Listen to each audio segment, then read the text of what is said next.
Déjà Didier, si on peut faire un petit point groupe, voilà, surtout les forces en présence, les forces qui sont fatiguées, les forces qui sont blessées. Blessé, je pense qu'on n'aura pas Issa. Ça va être compliqué. On n'a pas Oussama.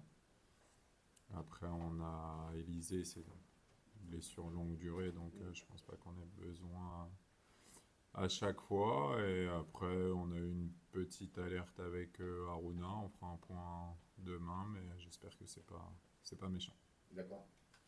Euh, c'est une fatigue, je pense, il a une prépa un peu tronquée et là, une grosse charge de travail, donc on essaie d'être vigilant. Johan Samier, il est opérationnel ou aussi Il a fait sa première séance collective, donc il est opérationnel. Après, ce qu'il faut voir, c'est en cette période, quand tu t'arrêtes, c'est jamais évident. Donc, pareil, il y a un point qui sera fait pour lui demain. Ça, c'était la cheville. Issa, c'est la cheville. Il avait envie, donc voilà, on n'a peut-être pas pris assez de temps. Euh, et du coup, bah, quand on fait que essayer, des fois, au final, en voulant accélérer, on retarde un peu les choses. Bon Didier, prêt pour ta grande première sur le banc du Hack, prêt pour la grande première de la saison et prêt pour le premier très grand défi de la saison. Oui, on est prêt. Après, être prêt, ça offre pas de garantie. Mais c'est sûr que c'est un moment particulier, une première sur le banc du Havre et contre le PSG. Donc ça fait beaucoup d'événements pour une première, mais c'est une bonne chose. Ce match, vous l'appréhendez comment? Est-ce que tu sens une impatience du côté du groupe, un peu d'excitation? Voilà, la préparation était longue, ça y est, enfin on rentre dans le vif du sujet. Ouais, c'est vrai que ça a été une longue préparation. C'est un peu difficile à gérer, mais ils l'ont très bien fait. Et là, je sens pas une. Je pense qu'à partir de demain, oui, ça va vraiment être focalisé sur le match et devenir un peu excitant. Mais aujourd'hui, c'était surtout très concentré sur le travail. On revient juste un petit peu en arrière. Est-ce que le match de Borum et le résultat de ce match, est-ce que tu as senti que ça avait peut-être aussi un peu titillé les joueurs durant la semaine? Est-ce que tu les as sentis un peu vexés, même si c'était qu'un match amical, mais voilà, c'était au Havre devant un peu de Ouais. public. Ouais, la particularité, c'est de l'avoir vécu devant notre public. Après, j'avais un peu peur de la réaction des joueurs et que ça atteigne vraiment la confiance. On a fait un bon retour sur le match lundi et ils ont vite évacué et se sont vite mis au travail pour préparer le match de vendredi. On n'a pas encore une véritable vue d'ensemble sur le championnat parce que le mercato, voilà, c'est en stand-by. Pas mal de clubs, ça avance au ralenti. Quelle vision quand même tu as de ce championnat? Mathieu Bonnemer disait qu'il y aura sans doute moins de candidats au maintien que la saison passée. Est-ce que toi aussi tu partages cet avis? Oui, je pense aussi. Bon, il y a les très gros pour qui la vie continue et tout se passe très bien. Et il y a les petits pour qui c'est plus difficile. Et il y a les plus petits pour qui c'est encore plus dur. On l'a vu, il y a des effectifs qui n'ont pas bougé du tout. On en fait partie. Euh, Après, c'est des joueurs qui ont réussi à le faire la saison passée et qui ont à cœur de le refaire cette saison. On en avait un peu discuté. Tu n'as pas envie de prononcer ce mot maintien matin, midi et soir au vestiaire?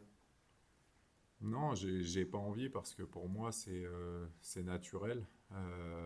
Les joueurs l'ont en tête et ils savent pourquoi ils le font, pourquoi ils viennent au quotidien. Donc j'ai pas besoin de leur remettre dans la tête.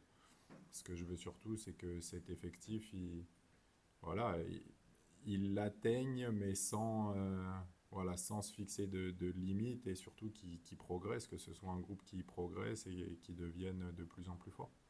En l'état, ça peut être quoi les atouts du HAC pour défier un PSG qui n'a fait que 2 matchs de prépa, qui a retrouvé ses internationaux tard, voire parfois très tard? Est-ce que d'une part c'est le bon moment de les prendre finalement? Est-ce que c'est mieux de les prendre aujourd'hui que dans 2 mois? Et quelles vont être les clés du match, les atouts du HAC pour essayer de contrarier cette équipe parisienne? Je suis toujours partagé sur le bon moment de prendre le PSG. Déjà, tu le sais qu'à la fin. Et ensuite, ce qui est bien, c'est que quand tu les as joués, tu les rejoues qu'une fois après. Donc après, le préparer, oui, c'est vrai que c'est difficile parce qu'ils ont eu très peu de matchs de préparation. Parce que à tous les postes, ils ont des joueurs doublés ou triplés. Et on a vu les changements de ce week-end. Ça change totalement la figure de leur équipe, donc c'est assez particulier. Après, nous, bah, faudra s'appuyer, j'ai envie de dire, sur le fait d'être chez nous, sur un public qui répond toujours aux attentes de l'équipe, qui met une ambiance et avoir à cœur de montrer de belles choses. Est-ce que sur ce premier match, on va pouvoir voir la touche d'Igard, c'est-à-dire un jeu offensif, voilà, c'est ce que tu prônes. Est-ce que contre le PSG, on peut d'ores et déjà mettre en place ce système de jeu offensif, voire très offensif? Ben, on est obligé, quand on a le ballon, de tout jouer à fond, ça c'est une certitude. Ce qui est plus dur contre Paris, c'est quand on ne l'a pas, puisqu'ils ont un vrai talent offensif et c'est très dur à contrarier. Mais par contre, quand on aura le ballon, oui, il faudra jouer les coups à fond et ne pas calculer. Offensivement, ça va être quoi le projet? Ça va être quoi l'idée? Sachant que bah voilà, Issa Soumaré sera absent, que le recrutement, t'as pas encore, le mercato, t'as pas encore offert un, voire deux attaquants de calibre Ligue 1. Ça va être quoi le projet? Est-ce que ça va être vraiment quelle prise de risque maxi? Ce sera de s'appuyer sur les joueurs en présence. Pour beaucoup, ils ont déjà participé, que ce soit peu ou beaucoup, mais malgré tout, ils ont tous une connaissance de la Ligue 1. Mais ce sera aussi de jouer leur carte à fond. Je pense que c'est une bonne chose pour eux quand ils voient qu'il n'y a pas de joueurs qui arrivent de vouloir et pouvoir se montrer. Donc, il ne faut pas qu'ils calculent et qu'ils jouent leur chance. Petit mot sur Paris, tu as porté le maillot du PSG. Quel regard tu as aujourd'hui sur ce PSG qui domine en France, mais qui rame un peu à l'échelle continentale? Ben, ça se joue souvent au final, c'est à tous les échelons pareil, ça se joue sur des détails et des fois quand on passe au travers seulement quelques minutes ou la saison passée pour eux ça a été sur un coup de pied arrêté, donc c'est difficile, mais ça reste, je pense, un grand d'Europe, pas encore un très grand, parce que, comme pour tout, il faut une histoire. Il y a des clubs qui, on le sait, quand ils arrivent dans cette compétition, et bah, ils ont cette facilité à s'imprégner de la culture Ligue des Champions, parce qu'ils en ont gagné énormément et qu'ils se transcendent dans ces moments-là. Et eux, ils sont très attendus. Donc c'est difficile, mais ils construisent petit à petit. Des fois, ça prend beaucoup de temps, voire énormément de temps. City l'a connu, Paris le fait aussi de son côté, et j'espère qu'ils réussiront un jour. Est-ce que tu as un modèle, une référence en Ligue 1? On sait que Lucas Lussner avait rapidement dit qu'il aimait beaucoup ce que faisait Reims, Ouais. à Reims. Est-ce que toi, il y a un club qui t'inspire? On a parlé de Brest qui est en Ligue des Champions, mais voilà, un club qui n'a pas forcément des moyens illimités, mais qui arrive quand même à s'installer en Ligue 1 et à faire de belles choses? Non, pas spécialement. Après, quand on prend Reims, faut pas dire qu'ils ont pas de moyens. Enfin, ils en ont quand même, ils mettent pas mal d'argent. Non, non, non, Je mais dis ce pas que non. je veux dire, c'est que pour essayer d'être à notre échelle, euh, bah, faut être conscient qu'il y en a très peu à notre échelle, voire pas du tout. Donc, faudra qu'on arrive à faire encore un peu mieux et gravir les échelons petit à petit, mais ça passe par pérenniser le club en Ligue 1. Le match de vendredi, vous le prenez avec une équipe qui est en construction ou qui est déjà qui sera une équipe type de votre saison? Comment vous la voyez? Moi, je me positionne aujourd'hui, donc je le dis comme une équipe type de la Ligue 1. Et après, le mercato peut offrir différentes possibilités, mais au jour d'aujourd'hui, ce sera une équipe type Ligue 1. Vous attendez quel genre de renfort du mercato? J'attends pas de renfort. Je fais partie d'un projet, d'un club dont je connais la situation, donc je vais pas leur demander des choses qui ne sont pas possibles. Si le club a la possibilité, je sais que le club le fera, et si on doit avancer comme ça, on avancera comme ça. Le point positif, c'est qu'on est tous solidaires et conscients de la situation, donc on va tous dans la même direction. D'un point de vue plus personnel, le fait de s'asseoir sur le banc vendredi soir, pour un premier match, que ce soit le PSG ou un autre, devant un stade qui sera plein, comment vous l'imaginez? Ouais, je l'imagine pas, très sincèrement. J'essaie de ne pas y penser. Après, quand on est dans son match, c'est quelque chose dont on fait abstraction et c'est plus à la fin qu'on fait le bilan, qu'on repense à tout ce qui s'est passé. Mais je suis surtout vraiment concentré sur la préparation de ce match et que mon groupe puisse s'exprimer du mieux possible. Vous avez déjà votre équipe en tête, votre 11 type, vous l'avez annoncé ou pas encore? Non, je l'ai pas annoncé. Comme je l'ai dit, chaque jour, on fait face à différentes situations. On peut avoir des pépins, on peut. Donc, oui, j'ai une grosse idée de la plupart de l'équipe qui va commencer, mais on est encore ouvert à certains changements. Je reviens à votre effectif. Donc, on l'a dit, il n'y a pas de recrues. Malgré tout, il y a des joueurs, soit ceux qui ont été recrutés la saison dernière, soit des jeunes joueurs. Tout à fait. Je pense à Steven Goura, Yoni Gomis. Ouais. C'est aussi l'opportunité pour tous ces joueurs-là, peut-être de se montrer, peut-être de prouver, entre guillemets, qu'il n'y a pas besoin il n'y a pas besoin de renfort extérieur. Alors, oui, pardon, du coup, je reviens. C'est vrai qu'il y a Yoni qui est indisponible, qui a une blessure au genou. Oui, on a des jeunes à fort potentiel. On sait que c'est l'ADN de notre club de pouvoir lancer des jeunes issus du centre de formation. Et pour eux, au même titre que pour tous les autres, bien évidemment, quand il n'y a pas de nouveaux joueurs ou de renforts, c'est l'occasion pour eux de se montrer. Donc là, ça leur fait un peu plus de place, mais c'est comme pour les autres. Il n'y a pas de statut différent en fonction des jeunes et des moins jeunes.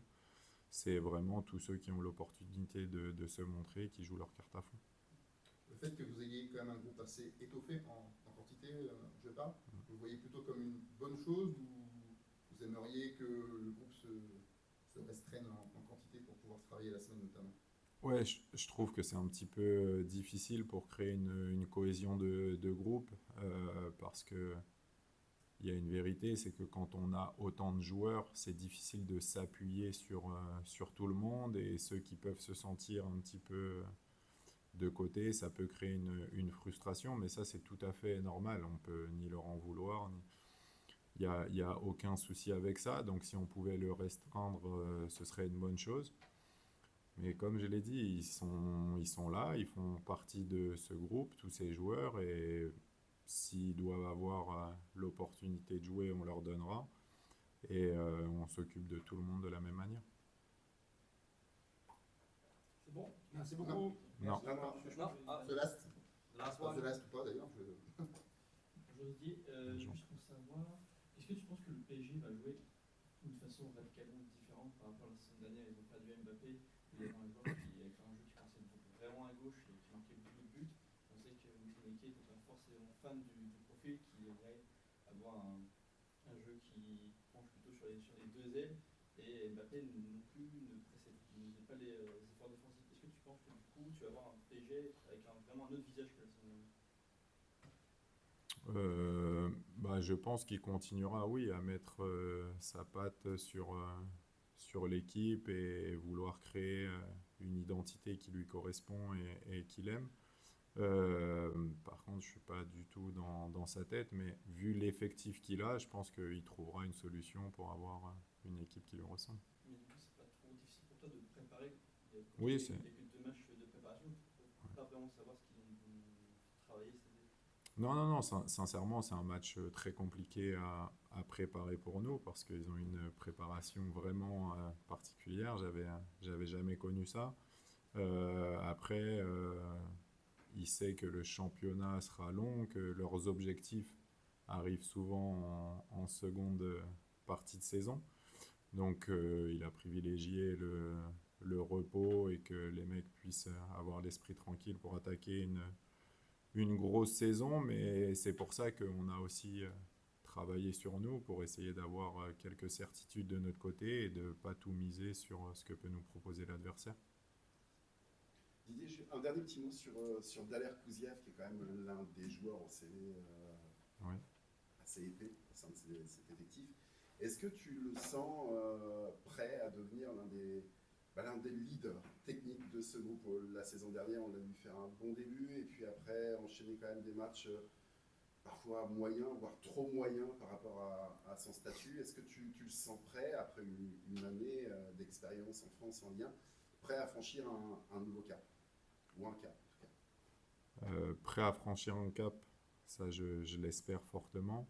Après, il y a toujours différents types de leaders. Daler, c'est un leader par ce qu'il démontre au quotidien. C'est quelqu'un d'irréprochable, un très très grand professionnel qui travaille énormément, qui est très rigoureux, donc il inspire forcément de ce côté-là. Après, il y a une manière de l'exprimer qu'il doit justement acquérir pour pouvoir amener les joueurs avec lui, mais c'est sûr qu'il a le passé qui devrait lui donner cette étiquette de leader. Vu de l'extérieur, est-ce qu'on est en droit d'en attendre plus, voire beaucoup plus? Je suppose que tu as visionné quelques-uns de ces matchs, en tout cas des matchs du Hack et de ces matchs. Est-ce qu'on est en droit d'en attendre quand même beaucoup plus? Il y a quelque chose de particulier avec Daler, c'est que quand il est sur le terrain, on peut avoir cette image du joueur où on attend plus. Et par contre, quand il n'est pas sur le terrain, bah, on voit qu'il manque beaucoup. Donc c'est le bon équilibre à trouver, mais il a les capacités pour nous apporter plus, c'est une certitude. Il a l'investissement qui fait que l'on espère vraiment que ça arrive, à la fois pour nous, mais aussi pour lui, parce que c'est quelque chose qui lui tient à cœur. Donc moi, je pense que quand on a cet état d'esprit, qu'on travaille autant, on finit toujours par être récompensé. C'est parfait. Merci beaucoup. Merci. Merci.